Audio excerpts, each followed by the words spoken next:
Admissible au CRFPA avec 2,5 en droit des obligations, c'est possible.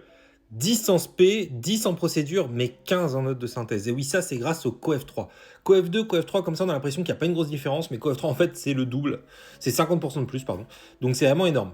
Alors, la stratégie, c'est vraiment de tout donner sur la note de synthèse. L'année dernière, 100% de mes élèves, ils ont eu le CRFPA. Et tu sais quoi? Ils ont tous eu minimum 10 en note de synthèse.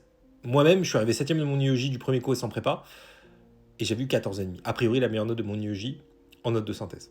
Donc tout se joue là-dedans. Comment tu fais pour réussir la note de synthèse? Comment j'ai fait pour que tous mes élèves l'année dernière aient minimum 10? Premièrement, je leur ai conseillé de se faire un modèle à trous basé sur les meilleures copies. Tu prends une meilleure copie, tu te fais un modèle à trous, intro, plan, etc., phrase de transition, et tu vas l'améliorer avec d'autres modèles, etc. Moi, j'avais même demandé à ma mère, qui est prof de français dans un grand lycée parisien, de mettre des jolies phrases et tout pour impressionner un peu le correcteur.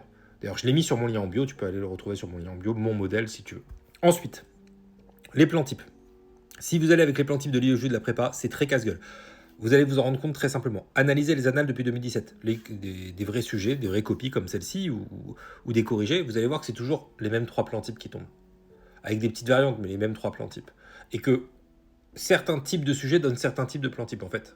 Donc parfois, limite en regardant le titre, tu peux savoir quel est le plan type. J'exagère un peu, mais limite. Donc il faut vraiment connaître ces 3 plans types et quelles sont les catégories de sujets qui donnent quelle catégorie de plan type.